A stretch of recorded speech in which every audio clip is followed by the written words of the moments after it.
Hi, and welcome to Open, the show that opens the Bronx and the rest of the world to you. I'm Kibin Alleyne, and today we'll update you on what's happening in and around our borough. Coming up, the Director of Community and Stakeholder Relations for New York Blood Center speaks on how their blood services are critical for treating those with sickle cell disease. And then the Engagement Officer for Climate Group North America gives us an inside scoop of what people can expect at the upcoming Climate Week NYC event this year. After that, the founder of the Free Admission Campaign shares more about their fight to get New Yorkers free admission to the Bronx Zoo. And finally, the co-founder and executive director of D.R.E.A.M talks about their mission to dismantle the school-to-prison pipeline by helping students and educators. So stay tuned, all this and much more is headed your way because we're now officially open.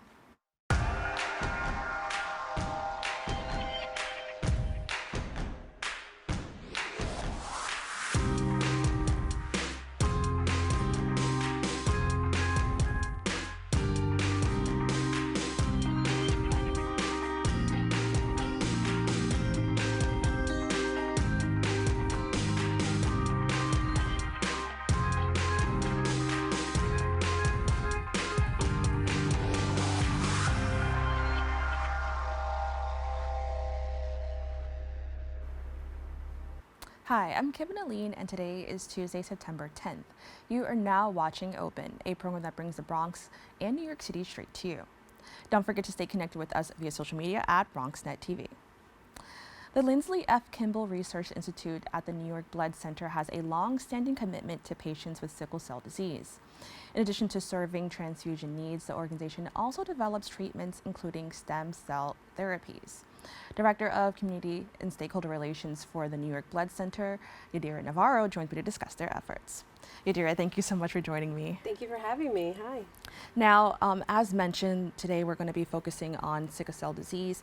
And although many people know what it is, a lot of people may not know what it is. So can you explain what sickle cell disease is and how it actually affects the human body? Sure. Sickle cell disease is an inherited disorder, mostly common amongst the Black African American communities, although you will find patients with sickle cell disease in the Mediterranean, Latin America, and other parts of the world. It's a disorder where the red blood cells, which are our oxygen carriers throughout the body, are altered. And instead of being a round, donut-like healthy shape, they're sickled. They're kind of like a half-moon crescent. And unfortunately, because of that shape, they become clogged and they clump up throughout the body, throughout the small blood vessels, cause excruciating pain episodes for those who suffer from the disease, and ultimately damage tissues and cause major organ damage. So, yeah. Now, as mentioned, you said that African Americans are among those who are most affected by this disease, as well as other people from different minority groups. Can you just tell us a little bit more how this may be affecting those communities a little bit more uniquely? And even within that, are children more affected? Are older adults more affected? Like, who is most vulnerable to sickle cell disease? Great. So it's an inherited disease. It's really 1 in 365 babies each year are born with the illness. So it's approximately about 1,000 babies each year. Our current estimates show it's 10,000 people here in New York, 100,000 people nationwide, and millions globally. It's inherited at birth. So it really, once you have it, you have it for life. Those with this disease end up having a 20 to 30 year less of a life expectancy than those without the disease. And ultimately, it completely changes their lives. We have sickle cell patients where, they're unable to work, they're unable to function, depending on how the disease impacts them specifically. You may have some who do not go into crisis often, and you'll have others that are completely debilitated. The best treatment for these patients are life-saving blood transfusions. So depending on whether or not they have access to those transfusions, is whether or not they can really, live and find a way to function. Now, definitely, upon my research, I found out that there's something called sickle cell traits. And I thought that was kind of interesting because I haven't seen it in anything else like this before. But how can having the sickle cell trait impact future family health? Great. So sickle cell trait is sort of the starter. So again, as an inherited disease, in order to get the disease, both of your parents would have the sickle cell trait and then pass that down to the child. So 2 sickle cell traits from each parent would bring it to sickle cell disease for the individual. If only one parent passes down the sickle cell trait, then very likely the child would have sickle cell trait as well. For most people, it doesn't affect them at all. They just have this, dormant trait in their body, and it's something for them to be aware of for the future. Others do experience some complications from it. They do have some painful episodes and other symptoms of the disease. But as with all of us, it's important to understand our own genetic makeup, our own health situation, so that we can make the best decisions for our lives, and also in family planning. So oftentimes, if a person is aware that they have sickle cell trait, understanding that it takes two traits to have a child with sickle cell disease. Statistically, they say for people who both have the trait, they'll have a 1 in 4 chance of having a child with sickle cell disease. So just understanding that and doing the research, we have patients that'll say with the trait, they'll ask that, when meeting a romantic partner, if the other person has the trait, to then make the appropriate decisions as they move forward in that relationship. Wow, thank you so much for kind of clarifying that and kind of expanding on that, because definitely when I was doing my research, I was like, wow, like, it's even if you don't have it, technically it still could impact, your future family. So I thought that was so interesting. Now, I definitely want to move on to talk about the New York Blood Center. Can you just give us an overview of some of the work that the center is doing to support those with this disease? Sure. So New York Blood Center, we're actually in our 60th anniversary this year. Congratulations. Thank you. We're really proud of our work. We're leaders in the industry for sickle cell disease research and support. That's also what sets us apart from other centers. We have our Lindsley F. Kimball Research Institute, and through that institute, we do 2 types of work for sickle cell patients. We have our researchers that are looking into the cellular makeup, what each component brings to the table, how that works in relation to sickle cell patients. As we mentioned, those cells are sickled, how they end up clumping in the body, how those excruciating, painful episodes begin and how to prevent them, how transfusions work with those patients. We also have our immunohematology genomics lab, and this is kind of a well-kept secret. Here in New York City, that laboratory is finding the exact matches for these patients. So blood transfusions are the best treatment option for these patients, and as you may know, there's the 4 blood types, A, B, O, AB, and then the positive and negative. We also, depending on your ancestral background, have proteins and antigens in the body that are specifically matched to that. So for patients like sickle cell patients that are chronically transfused, finding that precise match is really going to make the difference. It's going to allow their bodies to accept them, because as they get more and more transfusions, if they're not similarly matched, their body will reject them and they'll end up having more complications. So that laboratory, we are contacted by really major institutions that have sickle cell patients where they're not sure what type of blood, what is that perfect makeup to give them, and they'll send it to our laboratory. Our world-renowned researchers will find that match. And we're also really proud to say we have the country's largest rare blood inventory. So oftentimes we can identify that match and then go into our our rare blood inventory and provide those units, which makes all the difference. Now, with that being said, I want to talk about just blood donations here in NYC.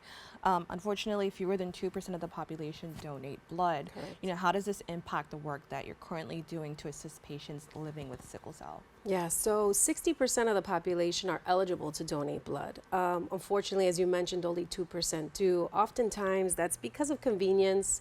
It's a lack of education. People don't realize that this is such a simple thing to do that will have such a tremendous impact.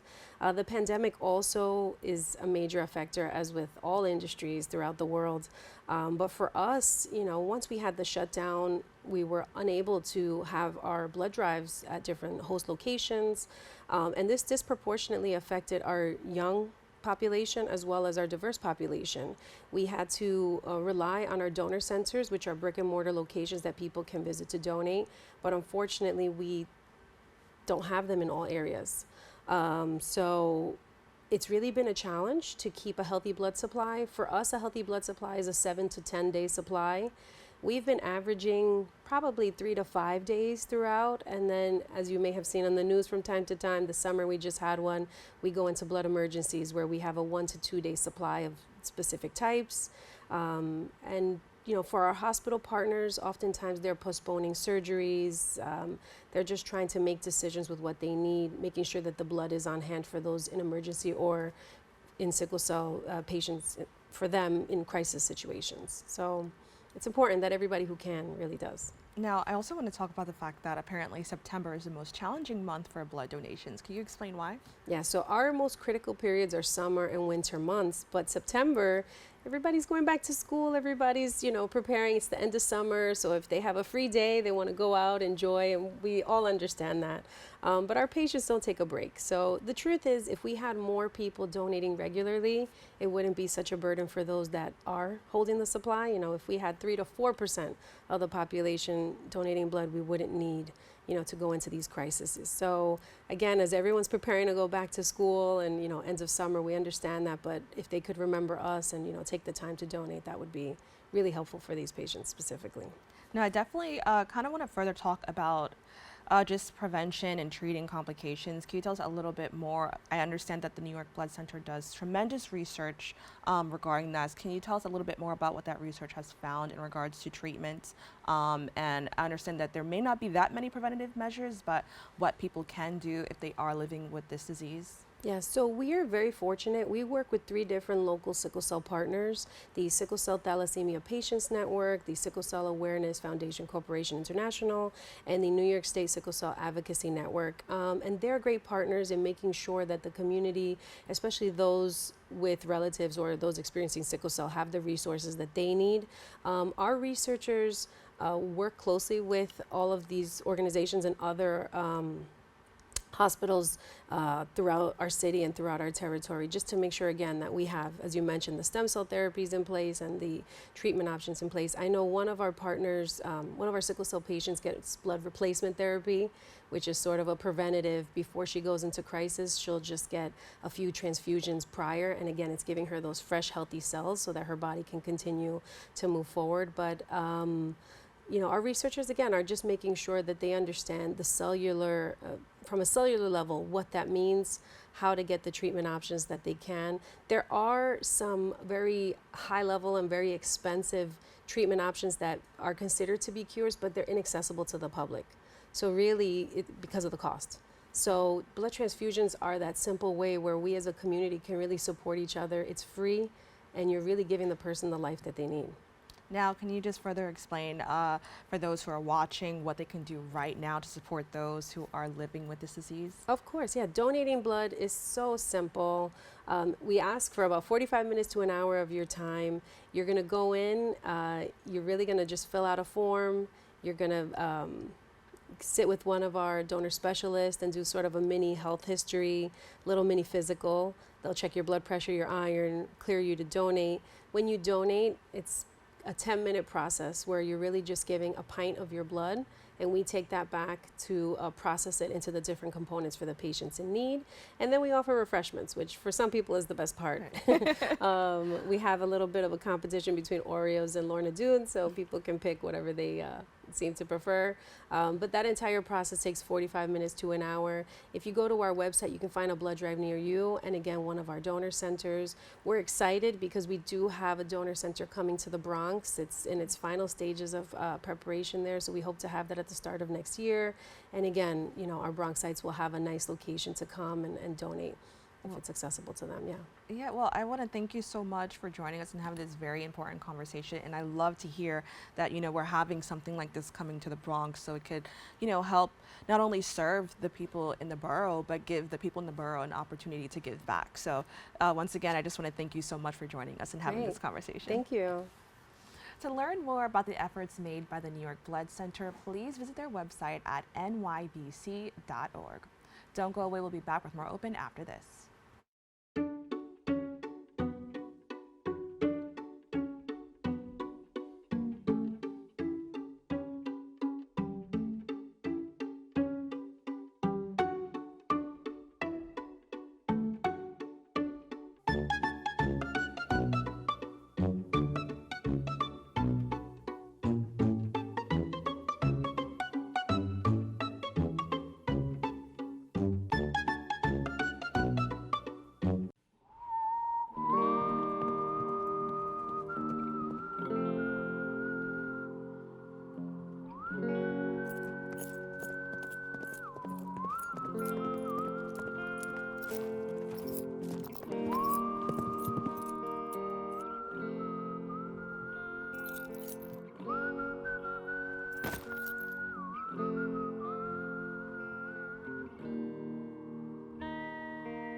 Welcome back. Climate Week NYC is an event featuring over 600 diverse events and activities throughout New York City. Each year, this global gathering brings together various leaders and advocates from all walks of life to drive the transition to a sustainable future. Aka Nwosu, the engagement officer for Climate Group North America, joins me to discuss. And thank you so much for joining me. Yeah, thanks for having me. Now, can you just tell us a little bit more about the overall mission of the organization Climate Group? Yeah, so Climate Group's overall mission is to drive climate action fast. And we do this with a variety of different programs that we have, the EV100 program, Still Zero. We're also the secretary for the Under 2 Coalition, which works with lots of governments to achieve their climate goals. And then we also run Climate Week NYC, which is one of our biggest summits, throughout the year. And then the U.S. Climate Action Summit, which happens in Washington, D.C. So yeah, we do a bunch of really awesome things, but just mostly working with businesses and organizations to help the journey to net zero. Now, I want to talk a little bit more about Climate Week NYC. I got to learn a little bit about it before, but can you just give us an overview about the key goals of Climate Week NYC and how do they align with the broader mission of, just getting people to understand and learn a little bit more about climate change? Yeah, so Climate Week NYC is just honestly the perfect opportunity for organizations across New York City and around the world to really participate in sharing what their climate goals are, what their climate solutions are, and what they're doing to really tackle the issue of global warming at large. And so we essentially create a platform for these organizations to come together and host events, whether it's in person, hybrid mode, or online.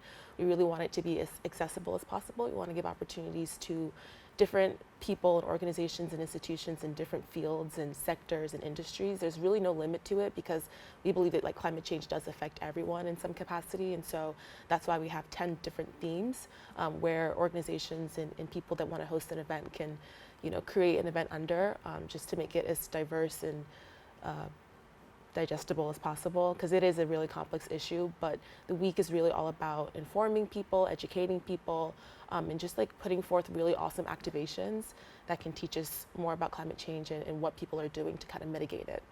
Now, as I mentioned, there's about 600 different types of events and activities, which, there has to be something for anybody watching. Can you tell us a little bit more about what those types of events and activities are, and maybe something that you're probably looking forward to the most? Yeah, so the good thing about Climate Week is it's super diverse in terms of what the offerings are. If you go to our website, I know it can be a little bit overwhelming, but our website allows our attendees to be able to filter it by theme, date, whether it's private or public, whether it's free or ticketed, there's something for everybody.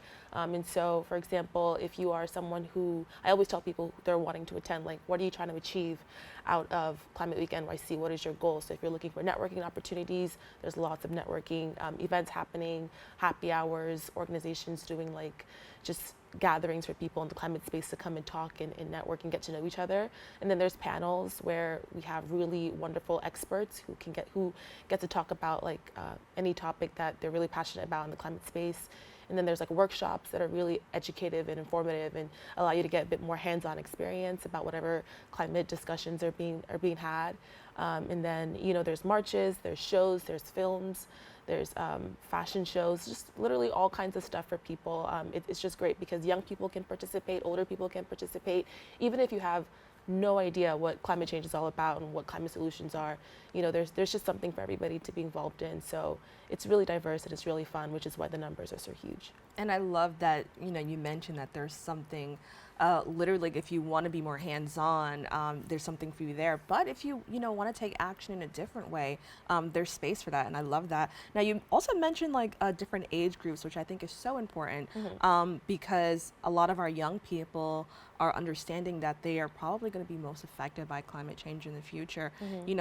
In your experience or what you've seen, how have young people responded to events like Climate Week NYC, and how involved are they in this? Yeah, I think young people matter honestly the most, because our future is at stake essentially, and we're the ones that are going to really suffer from whatever terrible policies are being made now, whatever effects of climate change will throw at us as a planet. We're the ones that are going to bear the brunt of that burden. And so I definitely see young people, because there's this term called climate anxiety that a lot of young people are facing.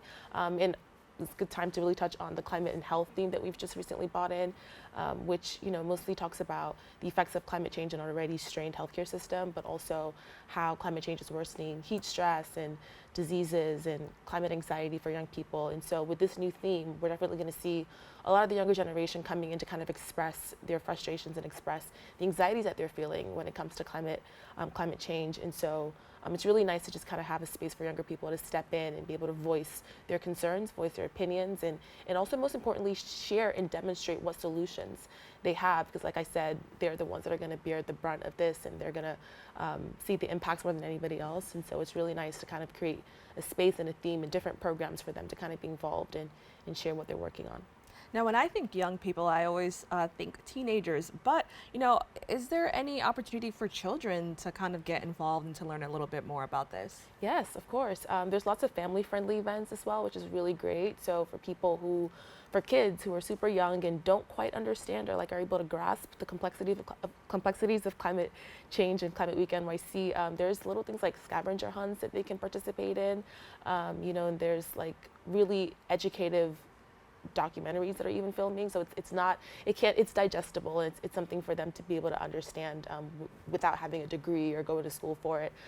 So yeah, there's definitely lots of family-friendly events and things that kids can be involved in. There's also for example, the American Museum of Natural History is doing this thing where you go take photos of what it looks like to have a sustainable, healthy future or something like that. So it's more fun, less rigorous events, but it's still a way for them to participate. That's amazing. I love to hear that. Now, I want to talk about how there are events being offered in person, hybrid, and some that are strictly online. Can you talk about the benefits of having, these different options for people? Yeah, I mean, New York City is a city with 8 million people, right? So we definitely try to focus very deeply on in-person events because we want people to have that hands-on experience. We want them to come into the city and kind of be able to interact with other people, network, and there's just something about being in person that's so amazing. But then we also recognize that there's also people around the country, around the world, who will not be able to be physically present in New York City, and that's why we encourage our event hosts to make sure that they can, if possible, create events that can be streamed online for people across the globe to be able to kind of tune in virtually or in hybrid mode, because we just want it to be accessible. We want everybody to be involved regardless of whether or not they are physically in the city, but we always push for in-person events because that's what makes the most impact, I found. Now, can you just explain? I understand that there can be different types of hosts. What are the steps needed if you want to host an event? Everyone's welcome to host an event. That's the great thing. There's really no limit. I think one of our goals is we don't want Climate Week to feel too insular, so we open up the floor literally to anyone who's working to drive climate action in their own communities and their schools. And so we always call on organizations, businesses, startups, schools, or even just individuals. You could just be one person doing your own event in your neighborhood or online. So yeah, there's different kind of event hosts. There's really no limit to it. You're just free to kind of the goal is just to essentially create an event that is impactful. We really want to be able to quantify what is the result of this event, what have you achieved, what has your audience learned, and what can people walk away from with it. Now, is there any goals your team has for the future of this event? This is now in its 16th year, which, congratulations, that's pretty amazing to kind of have something go on for so long. So, what are your future goals for the event?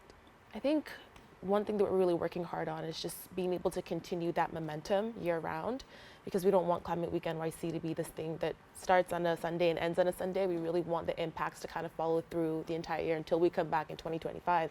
And so we're really always just, working with our hosts to kind of see how can we keep that momentum going, how can we sustain the excitement and, the fun and all the lessons and engagement that we've been able to garner within the week and kind of keep that pushing all year round, because climate solutions is not just something that kind of lasts for a week. It deserves to kind of go on. The conversations deserve to go on 12 months a year. So we're really looking forward to kind of working with our hosts a little bit more one-on-one and seeing how can we keep that momentum going throughout. That's amazing. Now, I want to touch on some of the themes. I understand that nature, food systems, and health discussions will be represented at Climate Week. Can you just give me a little bit more background on that? Yeah, of course. So essentially, we're just going to be having events that will touch on the interconnectedness between these themes and climate change, because there's climate change in how it affects everything, really. So climate change in nature, climate change in food systems, climate change in health.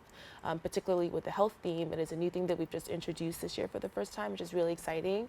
And we decided to go with this because there's nothing as personal as health. You know, it's something that's super close to us, and it's something that's really personal. And so we decided to launch this theme, you know, to touch on the effects of climate change and like human health. But I think the good thing about our themes is that we kind of open up the floor for hosts. While we run Climate Week, we allow our hosts to be able to decide how are they going to create this event, how are they going to make it their own. And so we kind of allow a great level of flexibility with these events. And so it's like, do you want to talk about climate in planetary health, or climate in mental health, climate in physical health, climate in health equity, climate in healthcare systems, just whatever way you really want to shape it. I think we really allow our hosts to be able to do that. And then with the food systems one, we're really looking at organizations talking about how to create more sustainable food systems. We're going to be talking about like food waste or plant-based diets and how that's more helpful for the planet. And yeah, so there's lots of different conversations to be had. And I think that because it's so rich in just so many areas, I feel like keeping the momentum going is something that can easily be done, because these are things that affect us in our daily life way beyond Climate Week. So thank you so much for sharing that and kind of telling people, like, you know, how this does impact so many different areas of our lives. Now, with that being said, where can people go to find out more about all of the events, or just more about Climate Week NYC in general? Yeah, so we've been working really hard on our website, and it's up and running. So climateweeknyc.org is the go-to place to kind of explore what our mission is, what the goals are. So yeah, just head over to our events page, and then you'll see all the events that are happening. Like I said, you can filter it by theme, by date, whether it's private or public, and you know, majority of the events are public, which is great. So just click on the button to register. I am hearing lots of events are already getting fully booked or sold out or like reached capacity. So it's really great to see the interest from the public this year. But there's still so much more coming. We're accepting applications up until September 8th. So we have about a week left, but we're willing to work with all kinds of hosts to, you know, help curate a very impactful event. So our website is the first place to go to. We also have our social media, and then our apps as well. Well, our app, which, you know, kind of helps you curate your schedule on the go. So yeah, those are kind of a good first step. Well, I want to thank you so much for joining us and kind of sharing a little bit more about Climate Week NYC and what people can expect. So thank you. Thank you. Thanks for having me. To find out more information about this event, please visit their website at climateweeknyc.org. Stay tuned. We have more open for you right after this. 19.7% of Bronxites currently experience food insecurity. Meanwhile, instead of these nice, colorful foods, this is the best food that they have access to. If this sounds like you, there are a bunch of resources to get healthy food for free or cheap. If you want to help, you might consider donating or volunteering in one of these places. Community fridges like this one are all over the city, and allow New Yorkers to conveniently donate extra food to people who might need it. Go to this link and find your nearest one. Food banks and pop-up events like these provide millions of healthy meals to families in need. These organizations are distributing meals to Bronxites as we speak, and are always accepting donations and volunteers. What's up, creative family? Discover your voice with BronxNet community media classes. Are you ready to bring your ideas to life? At BronxNet, we offer television production classes for community members ages 18 and over, empowering you to share your vision with the world.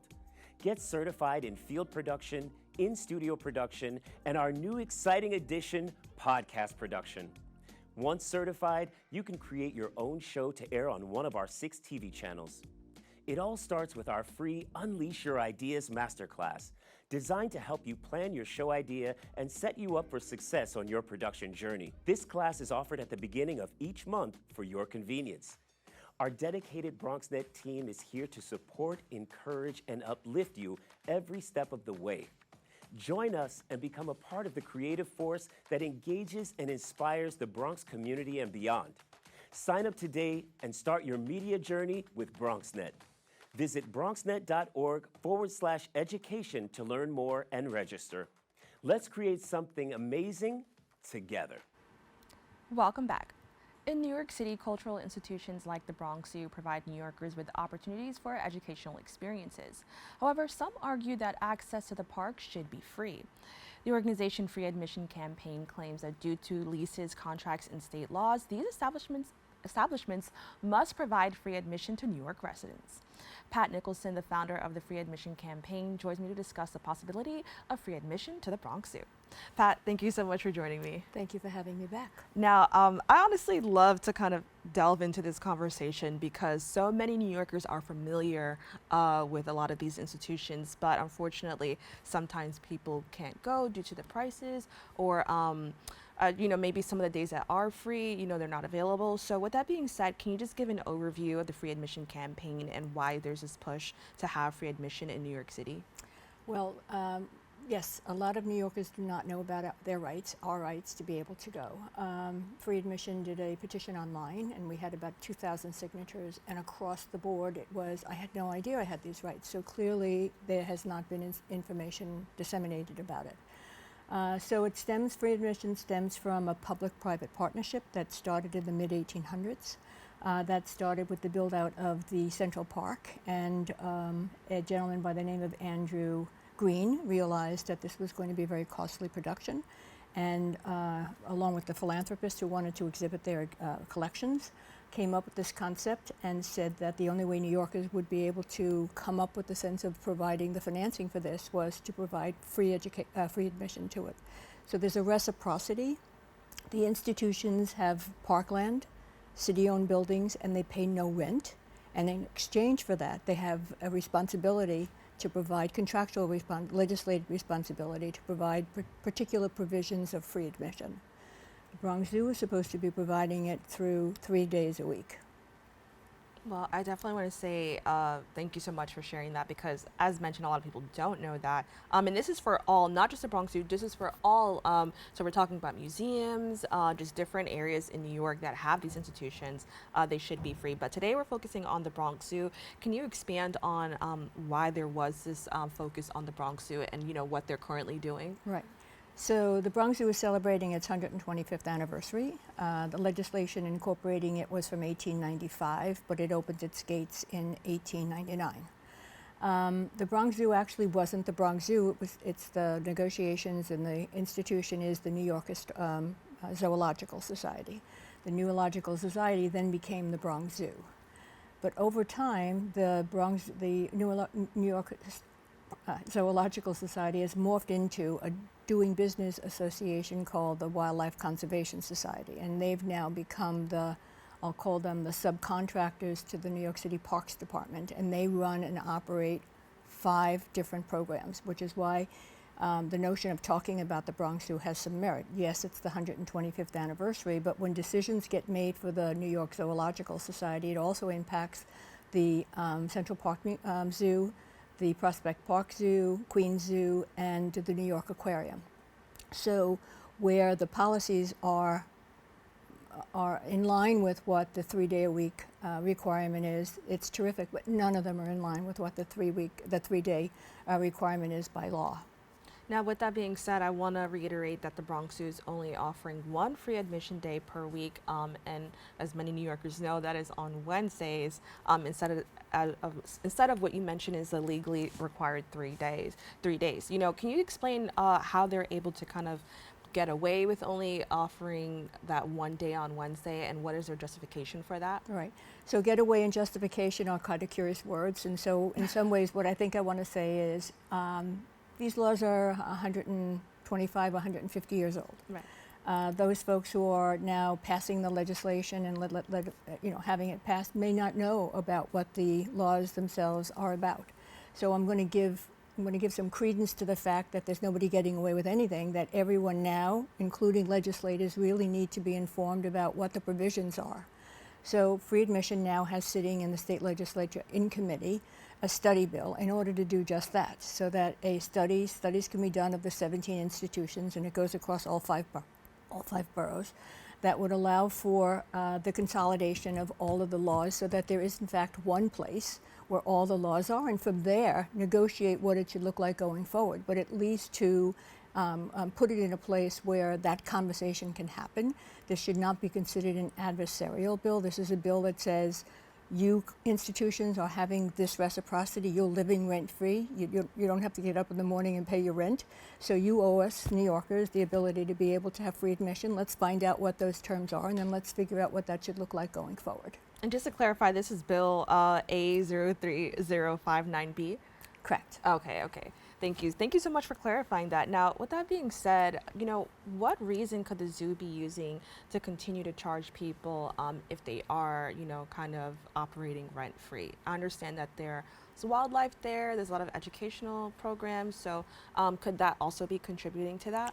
Well, again, I'm going to start it from the perspective of I think numbers of people aren't informed about it. The bills have been passing basically just willy-nilly, that it's happened, so let's just keep it going.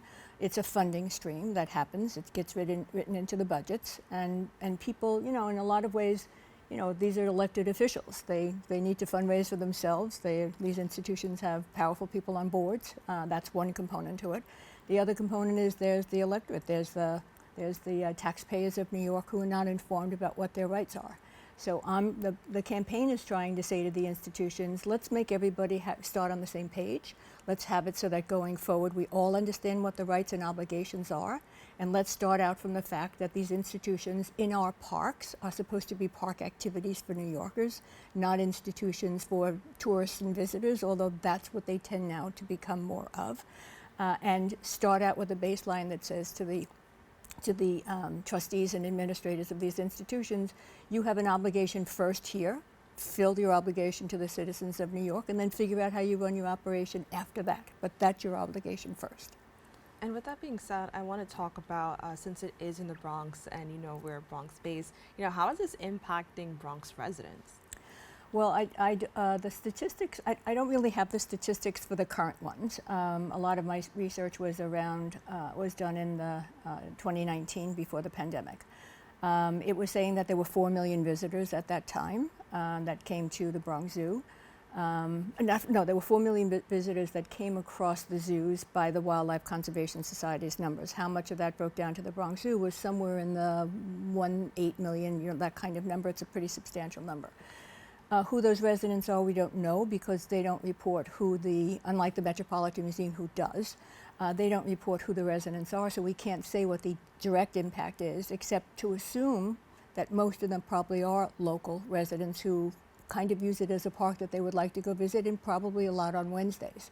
And now the misfortune of it is, many of these institutions since the pandemic require that you set your date, you have to pre-register in order to be able to go to your to visit, which means that the notion of what these institutions were supposed to be, which was recreation and education, that's why they were set up, in order to be able to provide it to the city schools and to the city residents.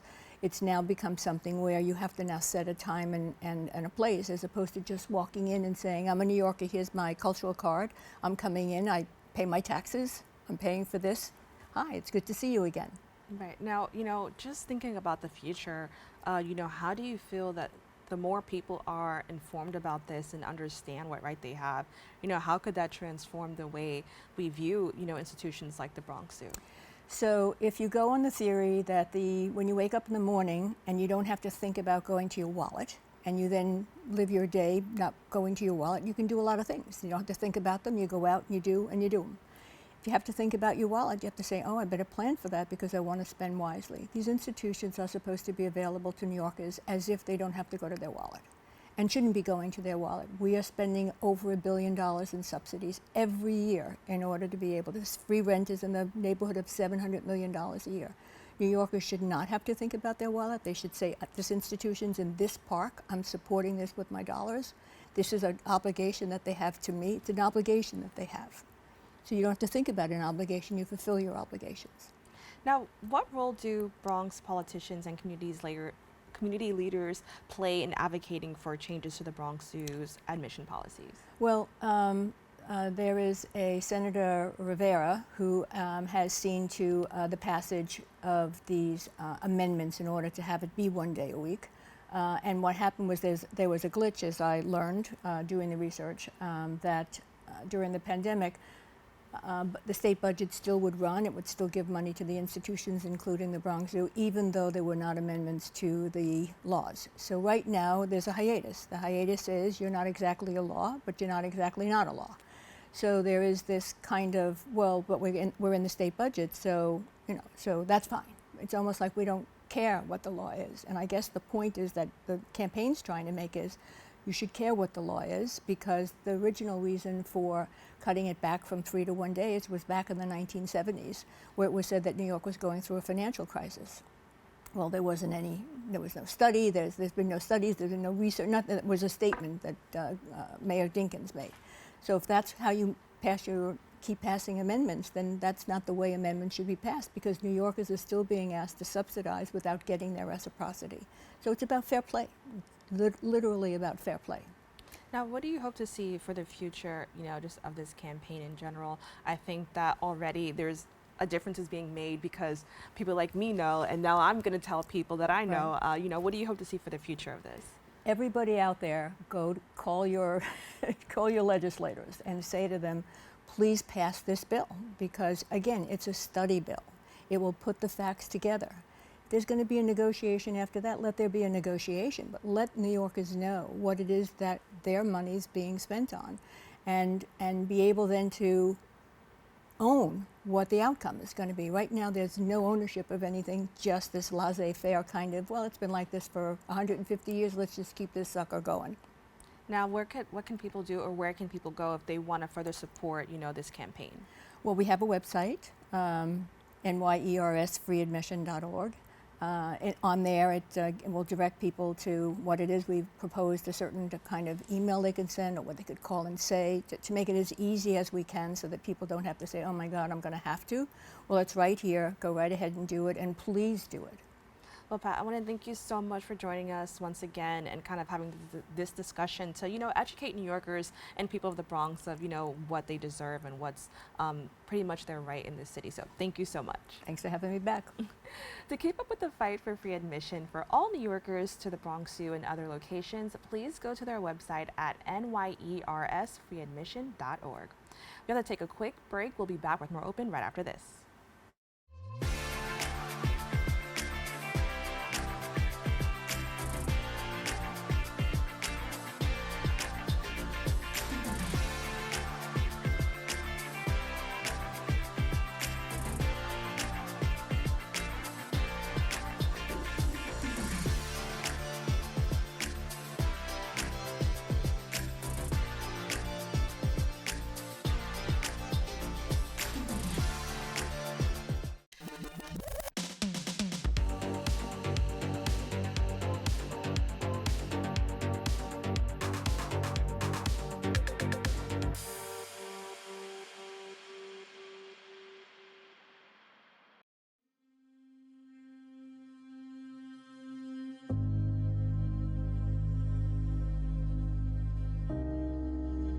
Only 57% of New York City high school students are college ready by their senior year.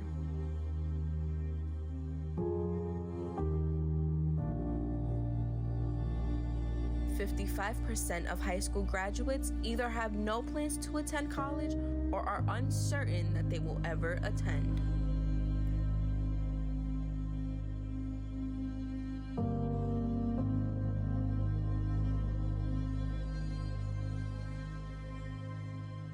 "34% of young adults don't go to college because they can't afford it.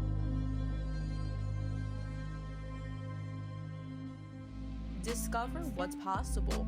BronxNet's education programs, internships, and opportunities help engage and inspire Bronx youth and beyond to pursue their passions. Be a part of the BronxNet family. Whether you're interested in our shows, joining a class, or donating to support our mission, visit BronxNet.org to learn more. Welcome back. The organization D.R.E.A.M aims to dismantle the school-to-prison pipeline by helping students and educators acquire the confidence and practical skills needed to resolve conflicts creatively and productively. This will increase students' engagement with learning and support academic success. Aisha Norris, co-founder and executive director of the organization, joins me to discuss. Aisha, thank you so much for joining me. Thank you for having me. Now, can you tell me a little bit more about how D.R.E.A.M began? Yes, first I would like to state that D.R.E.A.M is an acronym because there's so many dreams around. It stands for Dare to Revitalize Education Through Arts and Mediation. And how it began, it can be a long story or a short story, but essentially D.R.E.A.M is a combination of all the teachings and tools and experiences that I had growing up in the Bronx and Harlem. and using those to really give back the way that it was given back to me. So I was part of an after-school program in the Harlem Children's Zone called Truce, and it was a media arts and literacy program. And a friend of mine who's now like a brother to me, we decided to start D.R.E.A.M together because we wanted to offer Bronx communities something that we saw the Harlem communities experiencing at the Harlem Children's Zone. And then that was in 2009. And 5 years later, in 2014, another woman that I partnered with, her name is Lynn Powell, we changed D.R.E.A.M to be not only media arts and literacy, but to include conflict resolution and restorative practices. So organically, throughout the years, it became what it is today. That's amazing, and it's great to hear, you know, organizations like this evolve and understand that, like, hey, what we wanted to do is great, but there's so much more we can add to it. Exactly. So I'd love to hear that. Yes. Now, with that being said, I want to talk about the school to prison pipeline, because I mentioned that before, and it's very important that we discuss it. Can you just explain, you know, for those who don't know what that is and how it has impacted the lives of children and young adults? Well, the school to prison pipeline is exactly what it sounds like. It's our young people entering our education systems, and through suspensions, classroom kickouts, violent incidents, a lot of our young people end up in prison. So what happens is a young person is 3 times more likely to enter the prison system when they're suspended. And after multiple suspensions, they're 30 to 50% more time, more likely to enter the prison system. And 65% of New York State inmates are high school dropouts. Right, so and the reason why that 30-50% and the 3 times more likely is because when you're missing school, you're missing out on education, and the suspension sites is not adequate education. So, so what happens is, like, a lot of our schools, they really depend on punitive ways to discipline our young people, and that is suspension, and that is classroom kickouts and detention and things of that nature. But for them to be in the place that that we depend on for education and for social engagement, we're doing the exact opposite by overly depending on punitive ways to resolve issues within the school. And, you know, with that being said, it's so deep, unfortunately, how we decide to discipline, you know, children in low income or in minority communities, because sometimes the suspensions aren't fair. You know, maybe you're just laughing too much in class, and now you're suspended.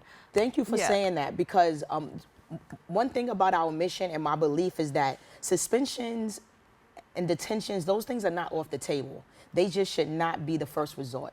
You know what I mean? So we help schools come up with something called the discipline ladder, where you can integrate restorative practices, and suspension is like the 6th thing.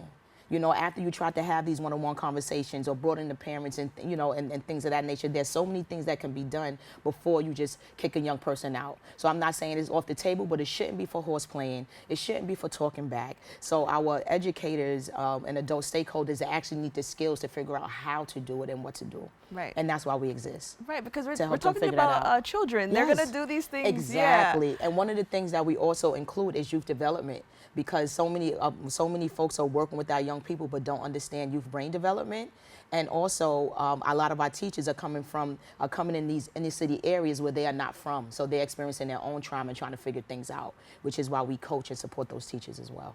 Now, you know, how does D.R.E.A.M measure the effectiveness, you know, of its programs in regards to understanding, you know, what children are facing? You know, how do you understand or know, like, okay, this is definitely working? Right. Well, we have 3 goals, right? So 2 of them are to reduce suspensions and violent incidents in the schools by 50% within 1 year that we work with them. And we've been doing that between 50 and 85%, doing really great with that. And then another goal is to train at least 5% of the student population in peer mediation and to have them be certified mediators, so they're part of the school's culture shift. And we have an evaluation team, evaluation consultants that helps us come up with these evaluation instruments so that we can really gauge how the effectiveness of our program and how the folks that we're working with within the school, how do they feel in that environment, so we really understand the impact that this program needs to make, or partnering with the other other partners in the school to really push the school forward. So we do it by evaluation and really meeting the goals that we set for the organization. Now, I want to talk about some of the other ways that you kind of connect with students, and I understand that is also through arts. Can you explain a little bit more about that? Yes. So, so arts, restorative practices, social emotional learning, really a synergetic, harmonious combination of things. Is really a good marriage between the three. So we use arts as the vehicle to carry the messages of peacefully resolving conflict, ways to proactively strengthen relationships with young people and students and student to adults.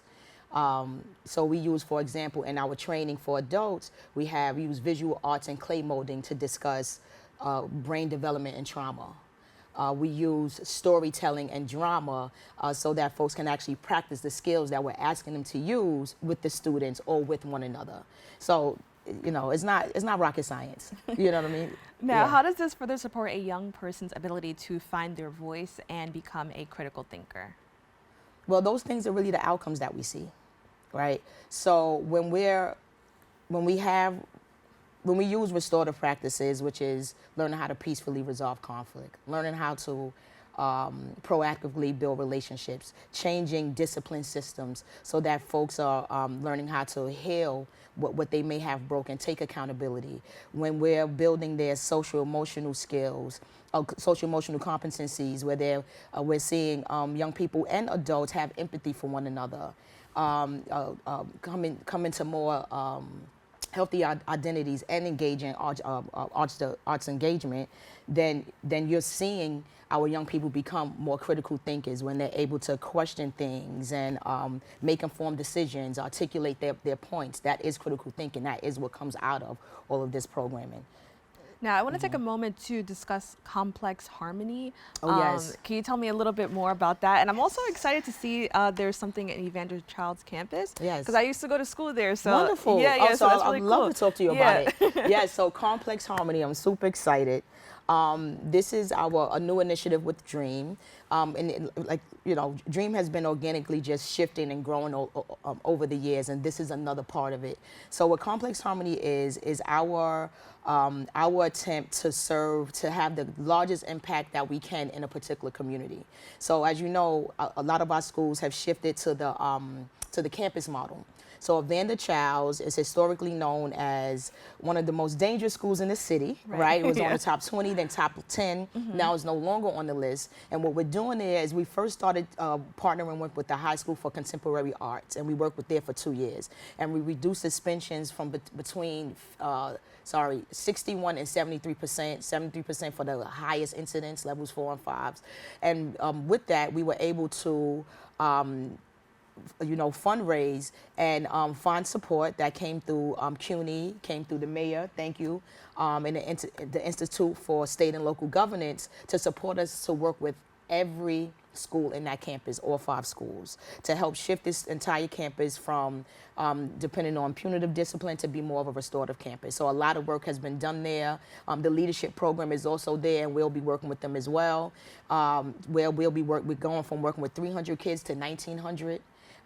Going from having 37 mediators on the campus to 100, you know what I mean? And so complex harmony is that. It's not going to be easy, and it's called the Evander Childs Complex. That's what it's called, or campus, which everyone would like to use. So my board chair and I came up with this name, Complex Harmony, and we decided that we would like to start working with not just individual schools, but entire school campuses. So this is our pilot. That's amazing. And it's so nice to hear that there's, outside forces that are supporting this. How does it feel to kind of have that support from, politicians and community leaders? Yes, and CUNY, because I graduated CUNY, from City College, and that's you as well. Same. So I'm super excited. How does it feel?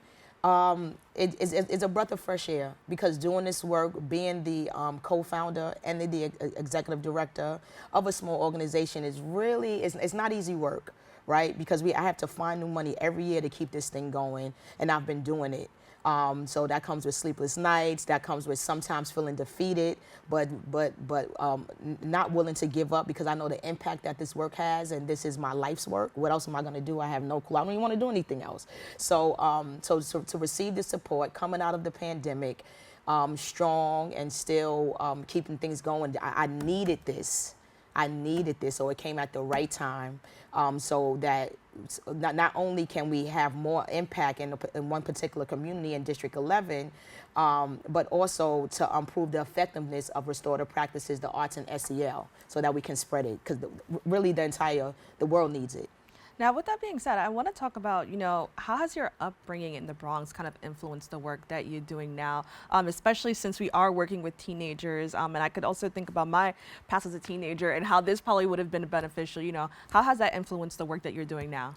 Well, this work, I always say, this is not work where you can leave it at work. You have to walk it like you talk it. You can't believe in restorative practices, but you're in the street being violent and aggressive.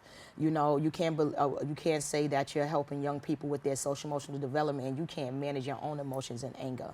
So you have to walk it like you talk it. So what happened was, the reason why D.R.E.A.M even has restorative practices and SEL integrated is because I saw the way this work changed me. So being introduced to conflict resolution education, it really changed the way I operate in the world. Went from carrying weapons to I don't need that, understanding that even though I was in the after-school setting, teachers are not. So they don't understand the power of sitting in circle, and not all teachers, not all teachers, but they may not understand the power of sitting in circles, but and building relationships with young people, and not just getting to the academics or the aim at hand. Build relationships first. And when I saw that was kind of missing, I said, you know what? I have to give what I know. It's so impactful. I've seen Truth do it. I've seen the Harlem Children's Zone do it. There are more organizations that needs to do this type of work. So the way my experience impacted me is by just being impacted by the work and giving back the way it was given to me. Well, I want to thank you so much for, sharing your story, sharing this amazing, this organization and the work you're doing. It's already hitting close to home for me, just because this is in areas that I grew up in. Yes. And so I think it's amazing the work you're doing. And once again, I want to thank you so much for joining us. Thank you. To learn more about D.R.E.A.M's mission, please visit their website at dreambx.org. We've come to the end of our show today. I'd like to thank all of our guests for joining us and you, the viewers, for tuning in.